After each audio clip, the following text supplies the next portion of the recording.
Everyone, কেমন আছো তোমরা সবাই? সেমতি স্টোরিজের একটা নতুন ব্লগে তোমাদের জানাই স্বাগত আর অনেক অনেক ভালোবাসা। হ্যাঁ, ইনগ্রিডিয়েন্টস দেখে একটা হয়তো আন্দাজ তোমাদের মনের মধ্যে এতক্ষণে তৈরি হচ্ছে যে আজকে মেনুতে কি আছে। আজকে বানাচ্ছি সাম্বার, তবে এর যে একটা অন্যতম প্রিয় উপকরণ এবং খানিকটা হলেও মেইন ইনগ্রিডিয়েন্ট বলা যেতে পারে যে কারি পাতা, এই যে প্যাকেটটার মধ্যেও ছবি দেওয়া রয়েছে, সেই কারি পাতাটাই আমার কাছে নেই। তবে তা বাদে আমি বানিয়ে দেখেছি, খুব একটা খারাপ হয় না। এটা ওই ইন্ডিয়ান স্টোর থেকে কিনেছিলাম, টেল আভিভের। আর দেখো, যে কোনো ইন্ডিয়া থেকে আসা প্রোডাক্টের ওপরে এই ধরনের ট্যাগগুলো থাকে। আসলে এখানে লবণ, মিষ্টি এই ধরনের জিনিসগুলো ভীষণই চেকড পরিমাণে খাওয়া হয়। তার পাশাপাশি যেটাতে ধরো ফ্যাটের মাত্রা বেশি রয়েছে, সেই জিনিসগুলোরই আমি দেখেছি এরকম ট্যাগ থাকে। তবে আমাদের দেশ থেকে আসা যে প্রোডাক্টগুলো রয়েছে, সেগুলোর মধ্যে কিন্তু এই ট্যাগটা সবসময়তেই অলমোস্ট বর্তমান থাকে। গোটা জিরে আর গোটা সর্ষে ফোড়ন দেওয়াতে বেশ সুন্দর একটা স্বাদ হয়। আর এই সাম্বার মশলাটা দিয়ে দেওয়াতেই বেশ খানিকটা সাম্বার সাম্বার খেতে লাগে, মানে খুব একটা যে ওই মিস করছি কারি পাতা ব্যাপারটা ওরকম মনে হয় না। হয়েই এসেছে ডালটা প্রায়। আর একটুখানি ওই তেঁতুলের কাতটা দিয়ে দেবো। এই তেঁতুলের কাতটার মধ্যে আমি আবার একটু মধু মিশিয়েছি। একবার আলু কাবলি বানিয়েছিলাম, এই তেঁতুলের কাতের মধ্যে মধু দেওয়াতে একজন কমেন্টে লিখেছিল, তুমি কখনো ছোটবেলাতে আলু কাবলির মধ্যে মধু মিশিয়ে খেয়েছো? ওই এক্সট্রিম টক ভাবটাকে ব্যালেন্স করার জন্যই মধু মেশানো।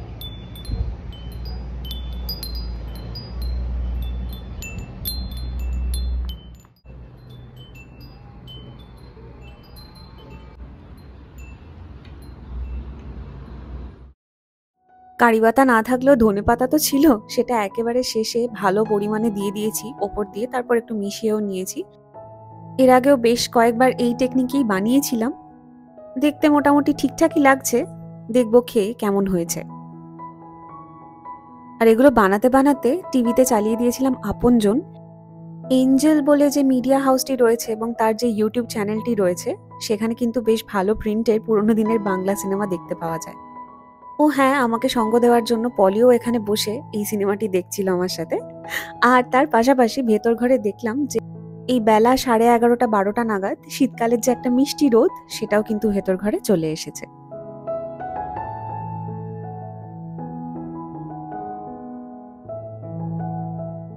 আগের ভিডিওতে বলেছিলাম তোমাদের যে একটা কার্প মাছ আনা হয়েছে, আর সেটা মোটামুটি পুরোটাই আমরা ঝাল, ঝোল ইত্যাদি বানিয়ে খেয়ে নিয়েছি।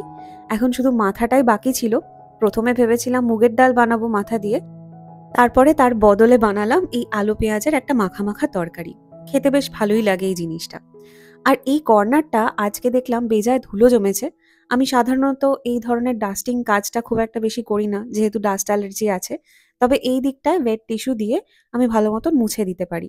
আর ওই নয়া বলে যে পটচিত্র গ্রামে আমরা গেছিলাম, সেখান থেকে যে যে জিনিসগুলো পছন্দের কিনেছিলাম, সেগুলোকে এইভাবেই এখানে সাজিয়ে রেখেছি। আর সেই সঙ্গে দেখলাম ড্রয়ারে ভর্তি জিনিস রয়েছে, যেগুলো একদম এলোমেলো অবস্থায় রয়েছে। সেই জায়গাটাও ভালো করে একবার গুছিয়ে নিয়েছি। আর এরকম গোছগাছ করতে গিয়ে হঠাৎ হঠাৎ করে হাতে এমন কয়েকটা জিনিস চলে আসে, যেগুলো জীবনেও খুলে দেখিনি, অথচ খুব শখ করে কিনে রেখে দিয়েছিলাম। এটা যে কবে আমি ইউজ করব আমি সত্যিই জানি না। আমরা যবে বার্সেলোনা গেছিলাম, সেখান থেকে ফেরার সময়তে ডিউটি ফ্রি থেকে এই চকলেট বক্সটা কিনেছিলাম। মেইনলি বক্সটার জন্যই কেনা হয়েছিল, যাতে সেখানে আমার যে প্রয়োজনীয় পছন্দের দুলগুলো রয়েছে সেগুলো ওখানে রাখতে পারি। এগুলো ভীষণ এক একটা দুল শখ করে কেনা। আর এটা কিন্তু ইসরায়েল থেকেই কেনা হয়েছিল। কি সুন্দর টার্কোয়াইজ ব্লু কালারের এই দুলটা, তবে এখনো অবধি অঙ্গে ঠেকানো হয়নি। দেখা যাক কবে এটা পরি। খোকা মাকে সুধায় ডেকে, এলিম আমি কোথা থেকে, কোনখানে তুই কুড়িয়ে পেলি আমারে? মা শুনে কয় হেসে কেঁদে, খোকারে তার বুকে বেঁধে ইচ্ছা হয়েছিলি মনের মাঝারে। সেই জায়গাটা যখন গোছাচ্ছিলাম তখন এইটা পেলাম। এটা আমি একটুখানি যত্ন সহকারে একটু ভেতর দিকে এই ড্রয়ারটার রেখে দিয়েছি। এটা একটা বেসিক্যালি এটা একটা ইয়ারিং বক্স ছিল, মানে কানের দুল এটার মধ্যে রাখা ছিল।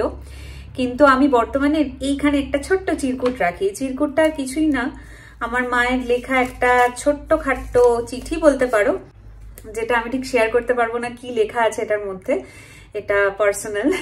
কিন্তু একমাত্র আমি আর আমার মাই জানে আর কি এখানে কি লেখা আছে। তো ব্যাঙ্গালোরে থাকতে যখন শুরু করলাম পোস্ট ম্যারেজ, সেই সময় একবার একটা পার্সেল পাঠিয়েছিল বাবা, কিছু জিনিসপত্র ছিল আমার পছন্দ মতন কিছু জিনিস, আর তার সাথে মায়ের এই চিঠিটাও ছিল।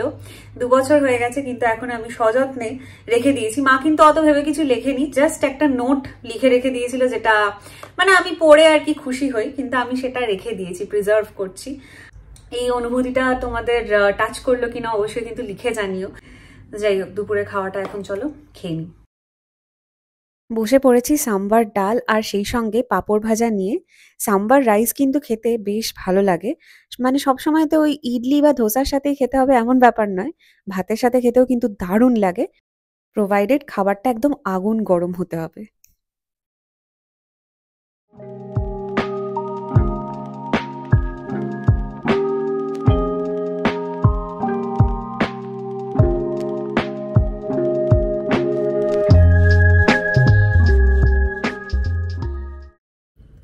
এখন বাজে হচ্ছে প্রায় সন্ধ্যে 6টা 10, আর বাইরেটা পুরো ঘুটঘুটে অন্ধকার হয়ে গেছে। এখন যাচ্ছি একটুখানি বাইরে, মেইনলি কয়েকটা জিনিস সুপার মার্কেট থেকে কেনার আছে। তো আজকে যেহেতু বৃহস্পতিবার, সৌরভেরও এখন ইনস্টিটিউট থেকে বেরোনোর সময় হয়েই গেছে, তো সেই জন্য ভাবলাম সন্ধ্যেবেলা আর চাটা বাড়িতে আর করছি না, বাইরেই বরঞ্চ কোথাও একটা কফি খাওয়া যেতে পারে। একটু একটু ঠান্ডা ঠান্ডা হাওয়া দিচ্ছে আজকে, আর তার মধ্যে কফি খেতে বেশ ভালো লাগবে কোথাও বসে। তো সেই হ্যাপাটা আজকে বাদ দিচ্ছি, কিন্তু ফেরার সময় আবার ওই একটু সুপার মার্কেট যেতে হবে। চলো বাইরে বেরোই, বাইরে বেরিয়ে দেখা হচ্ছে।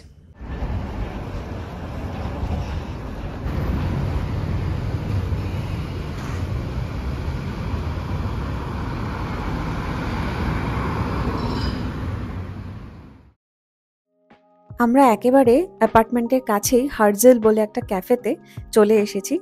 জানো, ইসরায়েল যখন আমরা প্রথম এসেছিলাম, সকালবেলাতে কোথায় যাব জলখাবার খেতে বুঝতে না পেরে এখানেই কিন্তু প্রথমবার ঢুকেছিলাম। খাবার দাবারের কোয়ালিটি ভীষণ ভালো, তবে হ্যাঁ একটু হয়তো এক্সপেন্সিভ অন্যান্য জায়গার তুলনায়। আমরা এখানে শুধুমাত্র আজকে কফিই খেতে এসেছি, তাই নেওয়া হয়েছে 2টো আমেরিকানো, কারণ আমরা খুব একটা ক্যাপুচিনোর ভক্ত নই, তো সেই জন্য আমেরিকানো নেওয়া হয়েছে, আর সেই সঙ্গে নেওয়া হয়েছিল নাচোস। নাচোসটা বোধহয় এই একটা গোটা প্যাকেট দিয়ে দিয়েছিল, যেটা খেতে কিন্তু বেশ সময় লাগছিল, তবে আশেপাশে লোকজন দেখতে দেখতে, কফির কাপে চুমুক দিতে দিতে আর সেই সঙ্গে নাচোস খেতে বেশ লাগছিল। স্বামী স্ত্রী হয়ে যাওয়ার পর থেকে ওই ডেট শব্দটা আমরা আর কখনো নিজেদের ক্ষেত্রে প্রয়োগই করি না, কিন্তু আজকে এরকম একটা প্ল্যান করে আসার পরে মনে হচ্ছিল বেশ একটা যেন ডেটেই এসেছি।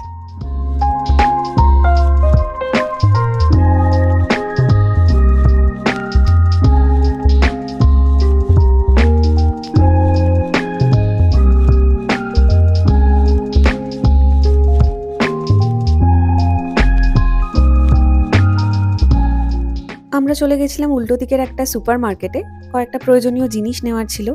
সুপার মার্কেটগুলোতে আমি দেখেছি যে একটা জিনিস কিন্তু কমন, সেটা হচ্ছে কাউন্টারের কাছে, মানে ক্যাশ কাউন্টারের কাছে সব সময় এরকম ভর্তি ভর্তি করে ভ্যারাইটির চকলেট থাকে। খুবই নিতে ইচ্ছা করছিল, তবে আজকে একটু লোভ সামনেই নিলাম। আর সেই সঙ্গে আধ ঘন্টা হলো আমরা বাড়ি ঢুকে গেছি, এখন প্রায় রাত 8টা বাজছে। আর যে গুরুত্বপূর্ণ জিনিসগুলো রয়েছে তার মধ্যে একটা জিনিস অনেক খোঁজাখুঁজির পরে ফাইনালি আজকে একটু নিজের হিব্রু স্কিলস লাগিয়ে কিনেছি, সেটা বলছি কোন জিনিসটা।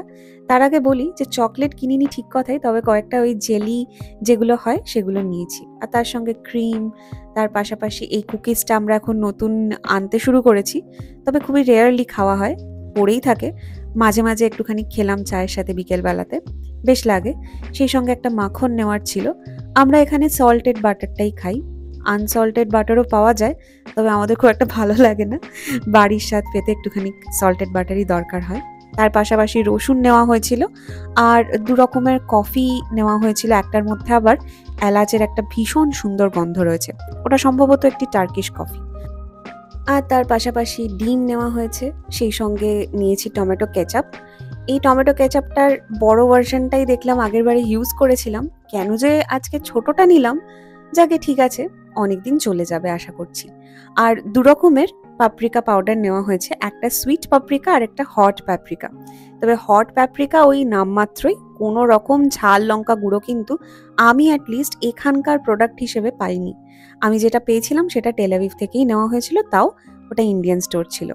ও হ্যাঁ, যে জিনিসটা হিব্রু স্কিলস লাগিয়ে কেনা হয়েছে সেটা হলো এইটা, এই যে ওয়েস্টার সস, আমি সাধারণত চাইনিজ রান্নাতে ওয়েস্টার সস অল্প পরিমাণে দিয়ে থাকি এবং সেটাতে টেস্ট ভীষণ ভালো হয়। সৌরভ কদিন ধরে গিয়েও সুপার মার্কেটে কিছুতেই এই ওয়েস্টার সসটা পাচ্ছিল না। তারপরে আমি গুগল ট্রান্সলেটে দেখলাম যে ওয়েস্টারের হিব্রু শব্দটা কি। ওয়েস্টারকে হিব্রুতে বলা হয় জাতপা। আর এখানে তো আবার প্লুরাল সিঙ্গুলারের মধ্যেও ওই মেল ফিমেল ব্যাপারটি রয়েছে। তো জাতপোত মানে হচ্ছে ওই ফিমেল ভার্সন বা প্লুরাল ফিমেল ভার্সন অফ জাতপা। এই জিনিসটাতে কিন্তু বেশ সুবিধা হয়েছে, কারণ ওই যে বলে না কথায়, জীবনের ধন কিছুই যায় না ফেলা। বিগিনার লেভেলে শিখি আর যাই শিখি না কেন, একটা কাজে কিন্তু অবশ্যই এসছে। আজকে সাম্বার ডাল, পাঁপড় ভাজা, তার পাশে মাছের মাথা দিয়ে আলু পেঁয়াজের তরকারি, আর সেই সঙ্গে একটুখানি বেগুন ভাজাও করে নিলাম। এখন তো শীতের সময়টায় বেশ সুন্দর বেগুনটা উঠছে বাজারে, কারণ ওই যে একটুখানি দানা থাকলেও মনে হয় এই প্রবলেম হয়ে যাবে, এটা আর খেতে পারবো না। এই জিনিসটা সকালবেলাতেও করে রাখা যেত, কিন্তু ইচ্ছে করেই করিনি। ওই মুচমুচে ব্যাপারটা থাকে না, কেমন যেন মনে হয়। মানে সকালবেলা তুমি করে রেখে দিচ্ছ, রাত্রিবেলা যখন তুমি খেতে বসবে এটা খাবে, তখন দেখবে ভীষণ একটা বাজে রকমের সগি হয়ে গেছে। ওই জিনিসটা ঠিক ভাল লাগে না। একটু করকরে মুচমুচে হবে বেগুন ভাজাটা, তবে ভাল লাগে। আর ব্যাস, আজকে রাত্রেও কিন্তু সেম মেনু, সেটা নিয়েই বসে গেছি। আলু পেঁয়াজ দিয়ে মাছের মাথার তরকারি ভালোই হয়েছে, তবে আমার যেন এই সাম্বার দিয়ে ভাতটা খেতে বেশ তৃপ্তি লাগছিল মনে।